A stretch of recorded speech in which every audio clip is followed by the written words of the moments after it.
Les envío un fuerte abrazo desde Uruguay.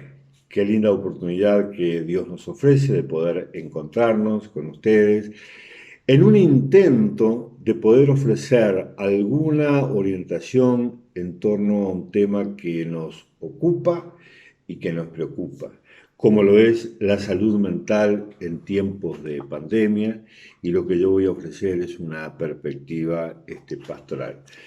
Tal vez lo más seguro que nosotros tengamos en toda la exposición sea esta primera parte, conceptos de salud mental. Cuando hablamos de salud mental estamos hablando del bienestar emocional, psicológico, social y espiritual que puede haber en un ser humano. El hecho de disfrutar de este bien, de bienestar, permitirá que nosotros podamos pensar de determinada manera, sentir, tener sentimientos de determinada manera y obrar, actuar, tomar decisiones de determinada manera. La salud mental nos ayuda a manejar el estrés. El estrés es un factor muy común, especialmente a todos los centros poblados, especialmente los centros millonarios de personas. Se produce en las relaciones muchísima tensión, muchísimo estrés que afecta, lastima, lesiona, golpea nuestras intenciones de tener salud mental. Entonces, de esa manera podremos manejarnos de la mejor manera con los demás en la toma de decisiones y también para pensar. En realidad esta definición o esta descripción que yo he hecho de salud mental tiene muchísimo que ver con el diseño que Dios hizo con el componente humano. Dios nos hizo un cuerpo, alma y espíritu. El alma tiene tres elementos que son fundamentales: una vida intelectual, una vida afectiva y una vida volitiva, es decir, la capacidad de tomar decisiones. En la medida que estos tres componentes puedan tener armonía entre ellos, las posibilidades de tener salud mental son grandísimas.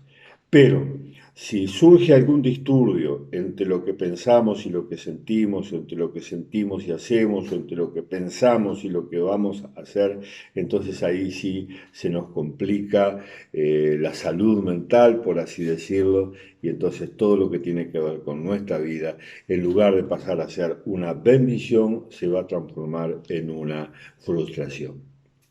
Bien, entonces habiendo hecho una descripción, puesto en una forma consciente de qué vamos a estar hablando, corresponde ahora entonces que hablemos sobre este periodo de la pandemia en el cual surge nuestra mayor ocupación y nuestra mayor preocupación. ¿Qué tenemos que decir de la pandemia? Que la pandemia sí ha alterado notoriamente no solamente a la familia humana en toda su extensión, sino también el factor de lo que estamos hablando, de la salud mental. Lo que yo puedo hacer ahora es compartir con ustedes lo que he visto y he oído, lo que no he dicho y lo que he dicho también, respecto a lo que estoy observando en este tiempo de pandemia. Tal vez lo que más importante que vamos a decir es que la pandemia irrumpe en la vida del mundo de una forma imprevista. Una crisis económica más o menos uno puede tomar olfato de la misma y tomar las precauciones del caso, pero en lo que tiene que ver con la pandemia no nos llegó de golpe, nos sorprendió, desarmó nuestras vidas y en la vida de muchísimas personas hasta logró derrumbes. Cambios bruscos, para algunas personas por la pérdida de trabajo, y todos sabemos lo que significa el hecho de estar trabajando, no solamente por la recompensa mensual que vamos a obtener, sino por toda la sanidad interior, por todo el sentido de realización que le da a cualquier ser humano estar ocupado en una tarea productiva que le hace bien a él, que le hace bien a los demás. Al no estar el trabajo, entonces, el vacío que se produce en el ser humano es muy grande. La vida familiar fue altamente trastornada también. Cuando por décadas estuvimos diciendo, bueno, necesitamos dedicar más tiempo a la familia y ocupábamos todo nuestro tiempo fuera de la misma, en la diversidad de actividades que la sociedad nos ofrecía, ya sea por trabajo, por recreación o por otras actividades, ahora de golpe nos vemos encerrados dentro de una estructura familiar que, si bien deseábamos estar, no estábamos preparados para la intrarrelación que se iba a realizar.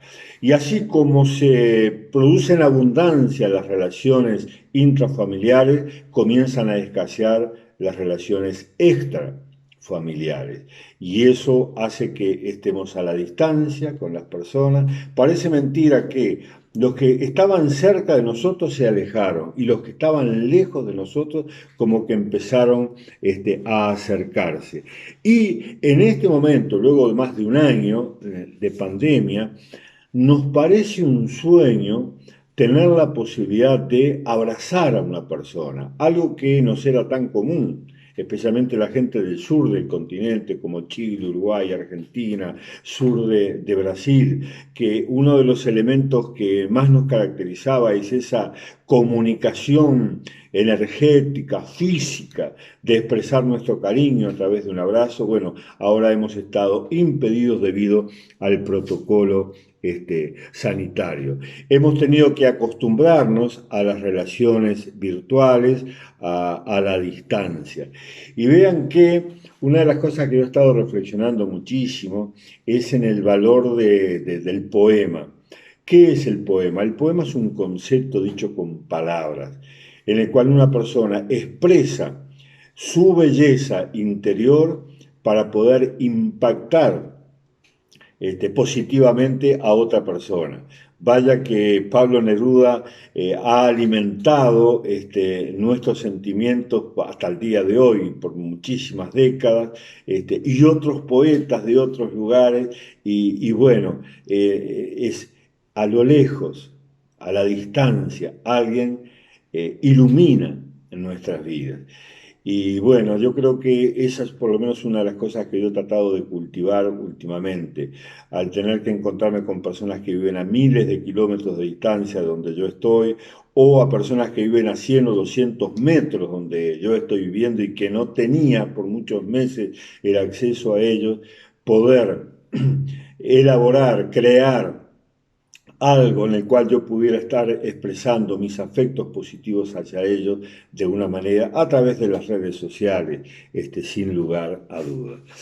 Bueno, en tratar de captar la realidad de las personas, yo hice varias entrevistas para esta conferencia que estamos dando aquí en este momento. Y una de ellas fue con una médico de familia, una persona que me trasladó información valiosísima.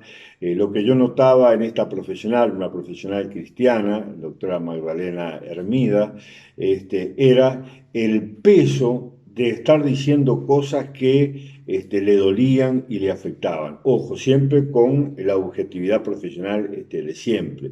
Pero no era que hubo 37 personas con diabetes, no, aunque fuera una sola persona con diabetes que tuviera problemas cardiológicos, ella sentía el peso, el dolor, de todo el desconcierto por el cual estaba pasando esa persona, que de repente se tuvo que diferir una operación o se tuvo que cortar determinada medicación, o lo que fuera. Esta médica me da un informe que dice que en el tiempo de la pandemia hubo descompensaciones varias por temas de diabetes, de hipertensión, patologías articulares por el aumento de peso. Decía que el sedentarismo en el que hemos estado y estamos sometidos nos trajo y traerá consecuencias aún mayores. Me decía esta doctora que la primera ola de la pandemia trajo mucha inseguridad por la pérdida de trabajo, por el factor duelos, por la muerte de seres queridos. Y también trajo un elemento filosófico importante: cómo vivir en tiempo de pandemia. ¿Cómo vivir? Parece mentira, ¿no? Que después de haber vivido tanto, en mi caso por más de 60 años, tenga que hacer una reconstrucción de mi vida. A mí en lo personal, esta pandemia me toma con un año de jubilado, en el cual yo había rearmado mi vida, pero luego tuve que rearmarme nuevamente porque los planes para mi jubilación que yo había hecho, ahora tenía que reconstruirlos. Y así, miles o millones de personas. Hemos perdido, vean ustedes, hasta la capacidad de hacer mandados. Los que hacemos mandados sabemos cuánto disfrutamos de ir hasta el supermercado o al lugar donde sea, a veces acompañados de niños, en mi caso de mis nietos. Hemos perdido esa posibilidad y es como una tortura trasladarnos los 100 o 200 o 300 metros para ir a ese lugar, porque caminar es bueno, pero con el tapaboca eso se hace un sufrimiento muy grande. Bueno, imaginen ustedes todo esto cómo va incidiendo en nuestra mente, en lo que pensamos, en lo que sentimos y finalmente en lo que vamos a hacer. Las poblaciones afectadas han sido todos, los niños, los adolescentes. Es una pena que si antes estábamos preocupados por el muchísimo tiempo que ellos pasaban frente a una cámara, un televisor, a un celular o a una computadora, ahora es 24 horas al día y en horas de la madrugada. O sea, gran preocupación por esta población de menores, pero también los adultos se han visto con grandes complicaciones y los intentos de suicidio como nunca se han disparado. Hace poquito aquí en nuestro país el Ministerio de Salud Pública daba cifras y realmente eran alarmantes. En un país que ya tiene toda una cultura de suicidio, como lo es Uruguay, que se acrecentaran, eso fue realmente problemático. Esta doctora me decía, imagina Hugo, una adolescente que durante mucho tiempo estuvo esperando su cumpleaños de 15, aquí en el Uruguay, seguramente en Chile también el cumpleaños de 15 es una fiesta muy importante, no solamente para el adolescente, sino para toda la familia, y al no poder tener reuniones de muchas personas, se tuvieron que suspender. Y a los 17, a los 18, es imposible. O sea, hay una pérdida que es casi completa. En este tiempo de pandemia, me dijo la médico de familia, aumentó la violencia de género, aumentó la violencia doméstica, el abuso y el maltrato infantil, cosas que se pueden medir, pero sabemos que la realidad va mucho más allá de las mediciones que se pueden hacer. Los adultos mayores también, otra población la cual ha sufrido muchísimo y en donde se han promovido muchísimos intentos de suicidio. Los adultos mayores que se han manejado con redes sociales han tenido una mejor posibilidad de subsistir que aquellos que han quedado prácticamente aislados, lejos de sus hijos, lejos de sus nietos. Y con el terror de que sus propios familiares pueden transformarse en el elemento de su propia muerte, porque un adulto o un niño está en contacto con varias personas y al venir el contacto con el abuelo, el riesgo es muy grande. Las casas de salud han vivido capítulos realmente dramáticos y yo diría que hasta trágicos. El personal de la salud, me decía ella, dice que la primera etapa, cuando permanentemente le estaban cambiando el protocolo, eso le generaba muchísimo estrés.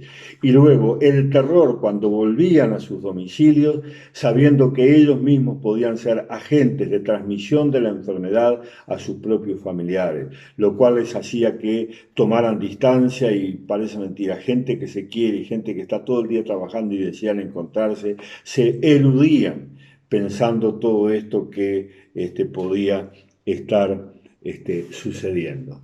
Y entonces, frente a esta realidad patética, nos preguntamos, nosotros como pastores, ¿qué podemos hacer? Y bien, el interrogante está planteado, ¿qué hacer? Tenemos un compromiso con Dios como pastores, tenemos un compromiso con la gente que forma parte del rebaño, y también por extensión tenemos un compromiso con nuestros contemporáneos, especialmente cuanto más próximos en el medio social en el que estamos viviendo. Entonces, cuando pensamos en qué hacer, estamos pensando en las madres y en las parejas de los adictos, especialmente de los drogadictos, que han entrado en una realidad muy distinta Antes tenían la posibilidad de salir a las 3, a las 4 de la madrugada, cuando veían que no llegaba el ser querido, salir a buscarlo. Ahora no pueden. De todos modos, han habido madres, compañeras, esposas de adictos que igualmente se las ha estado viendo por las calles de este país y de todo el mundo, porque está el nivel de amor y de desesperación que hay, que allá salen en busca de ellos porque saben que ellos no pueden hacer nada por sí mismos. Cuando como pastores pensamos qué vamos a hacer, también tenemos que pensar en toda esa gente depresiva, ansiosos, insegura resultante de esta situación intrafamiliar tan intensa que se ha estado viviendo. Esta gente que todos los días se está multiplicando, un 24 por 7 por 365 días de no tener la posibilidad de revertir el tema del alcoholismo, por ejemplo. Nunca como en este momento las posibilidades de ayuda se han estado dando, salvo desde las propias iglesias. O el revertir el problema de la droga, o revertir un problema de la infidelidad, o revertir o tratar de encauzar de la mejor manera posible la presencia de un niño autista en la casa o niños con otro tipo de afecciones, ya sean intelectuales o físicas, en las cuales requieren el apoyo, el cuidado, aunque sea de una sonrisa, de alguien que venga a romper con esa monotonía, y no se puede hacer. Para muchas personas, y esto lo decía una psicóloga que yo estuve consultando, que cité muchas veces, pero que no dije su nombre, la licenciada Ángela Puglia, decía, la vida ha sido como un carrusel que da vueltas y siempre llega al mismo lugar. Esto ha derivado en la vida de muchísimas personas, la apatía, y lo que hoy se está llamando como la fatiga pandémica. Y entonces ahora sí nos preguntamos, ¿y qué debemos hacer? Y yo creo que lo que debemos hacer está concentrado en el primer concepto que mencionábamos que tenía que ver con la salud mental. Porque las circunstancias que se están dando en este momento son muy similares a otras circunstancias que se dieron en tiempos de no pandemia. Es decir, básicamente nosotros tenemos toda la estructura como para tener salud mental. Sin embargo, todos estos elementos han venido a golpear y a distorsionar esa posibilidad de tener esa armonía que estábamos hablando. Por lo tanto, la solución viene por el tema del cuidado pastoral que nosotros debemos desarrollar, especialmente frente a nosotros mismos. Y reconociendo de qué manera nos está golpeando a nosotros, y desde la solución que Dios da para promover la armonía, el bienestar emocional, psicológico, ir tratando nosotros con Dios cada una de las distorsiones que nosotros estamos viendo. También hacerlo a nivel familiar. La familia es lo más inmediato en nuestras responsabilidades. Y también allí hay gente de diversas edades que ha estado siendo atacadas de diversas maneras y nosotros en calidad de cuidadores oficiales de la casa, estar atendiendo cada una de esas situaciones. Y no esperando que sucedan las cosas, sino tratar de preverlas. Hay un anciano en nuestra casa, bueno, las posibilidades son estas. Hay un hombre en esta casa, hay una mujer, hay un niño, hay un adolescente. Bueno, tratar de ir armando toda la situación como para que cuando sucedan las cosas, porque no podemos impedir que sucedan, les hayamos dado herramientas para que puedan enfrentar de la mejor manera posible y vivir saludablemente la vida, aún en tiempos de pandemia. A nivel de congregación también. La congregación es un ambiente mucho más diverso. Lamentablemente, por bastante tiempo ha sido vedada la posibilidad de reunión, no hemos tenido encuentros presenciales con la gente, pero ahí han estado las redes sociales que nos han permitido de una manera u otra llegar. Parece increíble, la iglesia en la que yo estoy participando hemos tenido mayor contacto ahora en tiempos de pandemia que antes cuando no lo teníamos, porque la gente es de diferentes lugares y a través del WhatsApp y a través de otras redes sociales, ahí hemos estado en contacto y sabiendo unos de otros. Claro, todo eso es insustituible al hecho de estar frente a la otra persona. Pero también tener cuidado hacia lo social. Se ha responsabilizado muchísimo a la gente de que cada persona puede ser un factor de bien o un factor de mal. Cuidémonos en nuestros comportamientos y nosotros incidiendo también en el buen comportamiento de la gente. Y entrar con cada uno de ellos en un contacto directo. ¿Esto significa presencialidad física? Bueno, no necesariamente. ¿Cómo es posible que a través de este tiempo yo pueda tener amigos en Miami o amigos en Santiago de Chile o en Valparaíso o en Brasil, donde he tenido muchísimos contactos y sé muchísimo de la vida de ellos y sé por lo que han estado pasando? En una ocasión lloré varias veces porque en una congregación de un pastor amigo, en un mismo día habían fallecido 3 personas víctimas del COVID. Bueno, la presencialidad es importante, pero no es esencial. Lo importante es estar en contacto con las personas. Y cuando estamos en contacto con las personas, desde nosotros a nuestros familiares, lo primero que hay que hacer es tratar de detectar, ¿estamos mal por una situación de pecado o por una situación X que no implica pecado? Bueno, si es de pecado, sin lugar a duda, abordar el tema. Aquí nos vamos a encontrar con muchísimas personas que no son creyentes y que están mal. Y está mal no solamente por el COVID, está mal porque al no tener a Dios en sus vidas, gimen en su interior una frustración que no saben cómo resolver. Y para eso está la conversión, el nuevo nacimiento. Y el nuevo nacimiento no es nada más ni nada menos que el hecho de Dios poniendo en armonía a la persona con Dios y poniendo en armonía a la persona con sus semejantes. Porque a veces las penas, las tristezas tienen que ver con un relacionamiento horizontal de los seres humanos. El nuevo nacimiento es el factor importantísimo y este es un tiempo de evangelización, en el cual el nuevo nacimiento significa una buena noticia para todas las personas porque da respuesta a las necesidades más profundas que la gente hay. O sea que este es un tiempo de evangelización.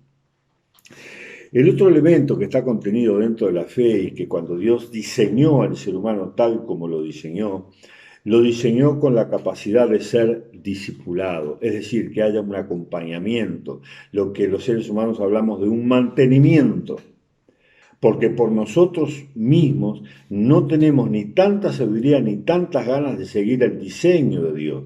Por lo tanto, el discipulado del Señor Jesús lo dio y en el Antiguo Testamento había otra forma para que el diseño de Dios se mantuviera en la vida de las personas. Y para eso delegó al Espíritu Santo para que fuera acompañando cada circunstancia de la persona y la iglesia, porque está dentro de la misión de Dios, apoyando todo ese proceso. Nosotros mismos, recuerden, como en círculos concéntricos, las líneas de cuidado, nosotros mismos, nuestra familia, la congregación, el grupo social, la comunidad internacional. El discipulado no es algo que debemos obviar.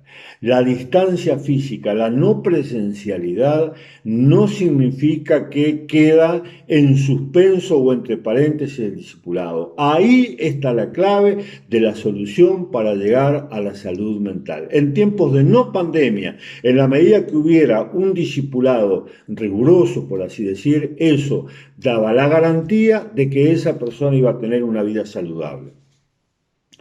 Pero un discipulado light, lábil, no va a conducir a nada, va a tener a la persona yendo y viniendo, yendo y viniendo. Y aquí tenemos que desplegar una gran creatividad para poder desarrollar ese discipulado de la mejor manera posible. ¿Y cuál debe ser el mejor elemento o uno de los elementos importantes en este momento en el discipulado? Que cuando llueve, llueve para todos los que habitamos en ese mismo territorio.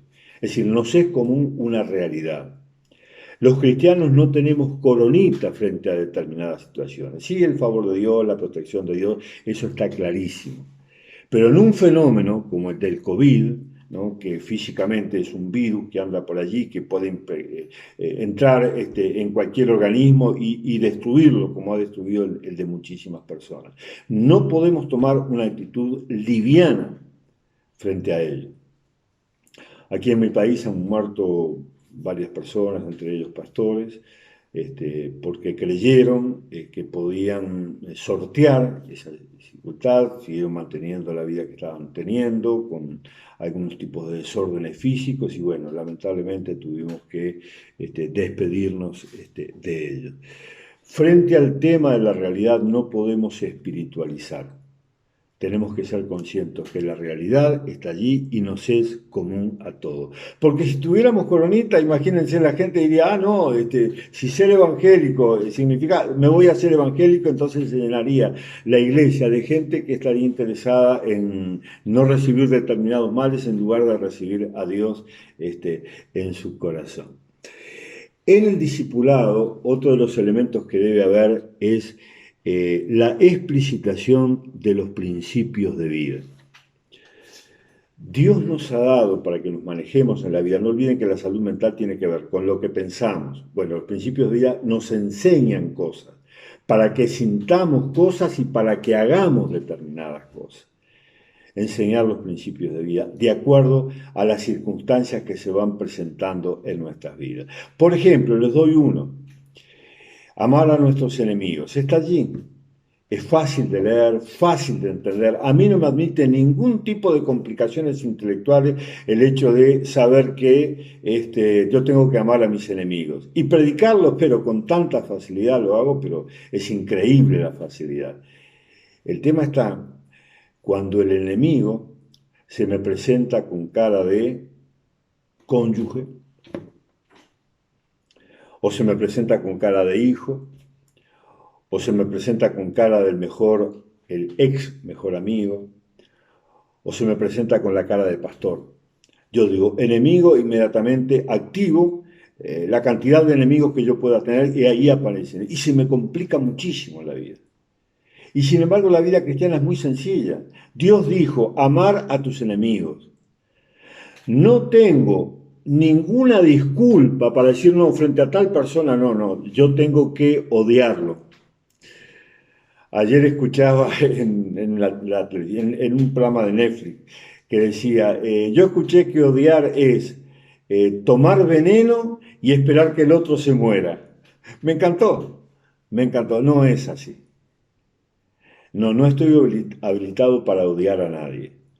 Y si el mandamiento me dice que debo amar a mis enemigos, los debo amar. Y debo trabajar para que el concepto de enemigo se transforme en el menor tiempo posible en el concepto de amigo. Y bueno, enseñar los principios de vida para que cuando se presente cualquier circunstancia. Fíjense que esto de asistir a la iglesia, que es tan central en nuestra vida, yo pensaba, pero caramba, y si una persona cae presa no puede ir a la iglesia. Bueno, en las cárceles hay iglesia, ¿no? Pero tenemos que estar preparados para cumplir con los principios, que es la de establecer contacto diario con Dios, tener devoción con Dios, dar testimonio de Dios, orar y todos esos elementos que forman parte de los principios de vida. Entonces, como pastores, realizar la tarea en varios campos. Uno es desde el púlpito, que es el ámbito en el que siempre hemos estado trabajando. En el púlpito no debería ser un menú elaborado teológicamente por un pastor totalmente ajeno de la realidad de su gente, no.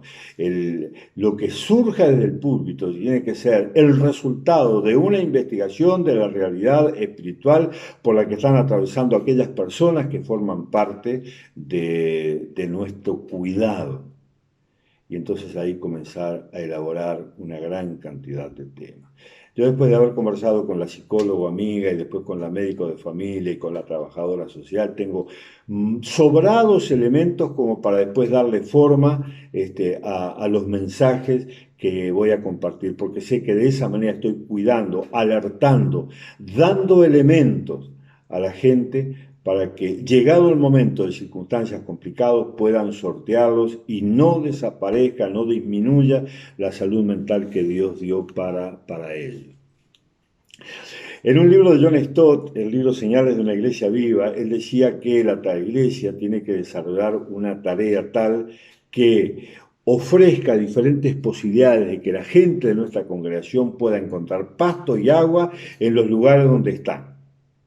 O sea, no hay que hacer un ensimismamiento de la gente y tenerles un control total de las personas, no, que las ovejas sepan que acá está el agua, que las ovejas sepan que allá está el pasto que puedan comer. Y eso tenemos que hacer. Complicado ahora que la presencialidad no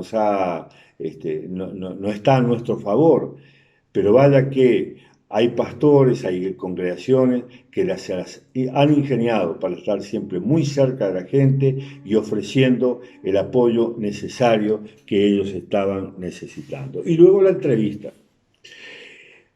personal con el creyente, ya sea por WhatsApp, por Facebook, por teléfono, por celular, de la manera que sea, pero es necesario que tengamos un contacto con ellos.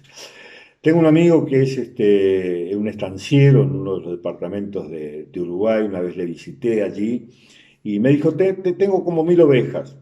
Y dice, la oveja es un animal tan dependiente que es necesario estar controlando permanentemente la salud de la oveja. Eso hace que, bueno, entre la diversidad de pastores que hay aquí en la estancia, vayamos todos los días, una por una. Estamos hablando de 1000 ovejas. Imaginen ustedes cuántos serán los pastores, no sé cuántos son, pero ocupan casi todo el día en eso. Todos los días, cada una de las ovejas. Y la tarea consiste en verlas, pero luego también tocarlas, tantearlas, para ver si han desarrollado alguna enfermedad o si se han lastimado con algo. E inmediatamente, cuando se detectó alguna enfermedad, inmediatamente buscar la medicina adecuada para que se sanara esa oveja. Lo mismo la gente. La gente es frágil, somos frágiles. Somos capaces de enfermarnos hasta mirando una película que terminó mal y nos dejó mal. Somos capaces de enfermarnos porque nuestro equipo deportivo perdió y afectó nuestro humor de una forma muy fuerte. Somos capaces de enfermarnos cuando descubrimos alguna irregularidad en la relación entre parejas o entre padres e hijos y tantas tentaciones que hay. Entonces el cuidado que nosotros debemos hacer es fundamental. Y ahora nos preguntamos, ¿qué más? Bien, yo voy a hacer algunas conclusiones ahora, algunas recomendaciones finales y luego de la exposición tendremos ocasión de interactuar con todos ustedes.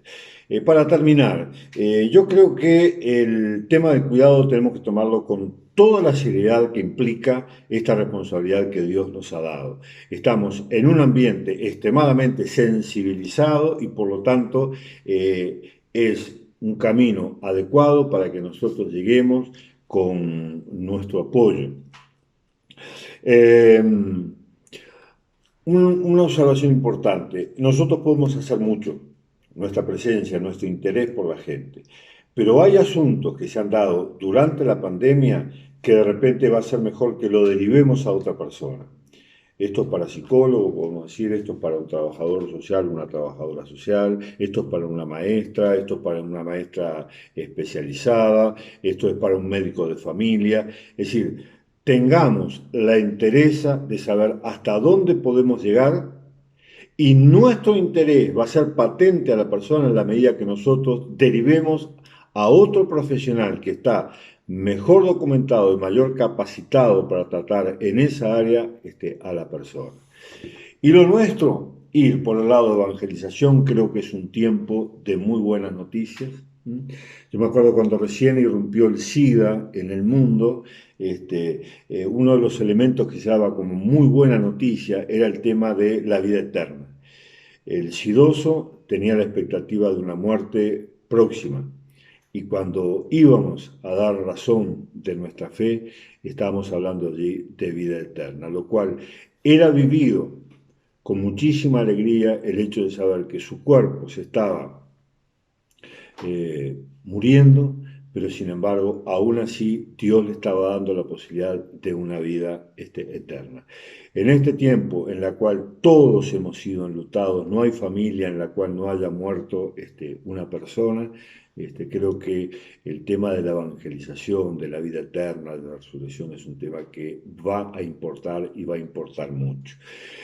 Lo otro es el discipulado. El discipulado tiene que ver con la vida que estamos viviendo.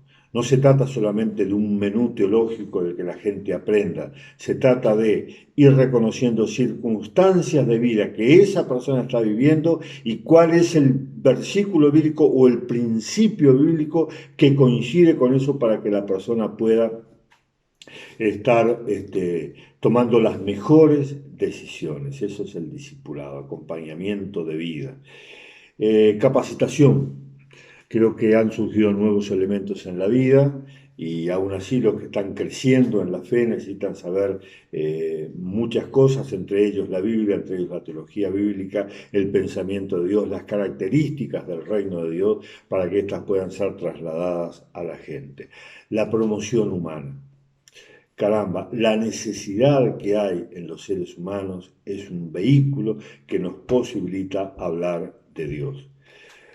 La madre del adicto, la esposa del adicto, la madre del chico con problemas intelectuales, eh, el que no tiene para comer, el que no tiene para cubrirse, y especialmente con estos fríos que hemos tenido, que tenemos aquí en el sur. Vaya que las ollas populares han sido maravillosas en Uruguay porque han dado muchísimos resultados, y también la distribución de frazadas y otro tipo de elementos que en el nombre de la vida, en el nombre del amor, se han ido entregando.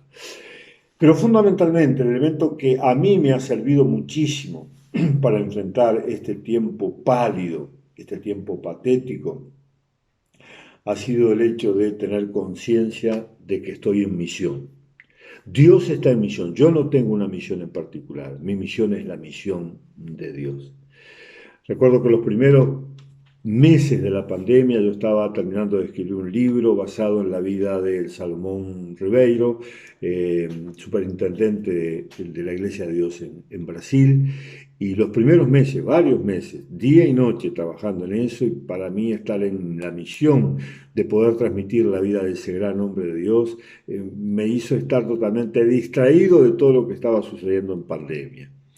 Pero luego encontré otros motivos que tienen que ver con la misión de Dios y que yo podía estar colaborando con Dios, que me han tenido entretenido y me han tenido muy bien ocupado. Una de las primeras reacciones que tuvo la iglesia al surgir la pandemia, al no tener la posibilidad de culto y otras cosas más, es una iglesia llorona. No estoy intentando ofender a nadie, simplemente describir una situación de enumerar una gran cantidad de peticiones que estaban planteadas. Está bien, creo que debemos seguir llorando, creo que debemos seguir pidiendo, pero estamos en misión. Dios nos tiene ocupados en la necesidad de la gente, y creo que este es un tiempo de proclamación evangélica. Muy bien, que Dios los bendiga. Ahora seguimos conversando entre todos.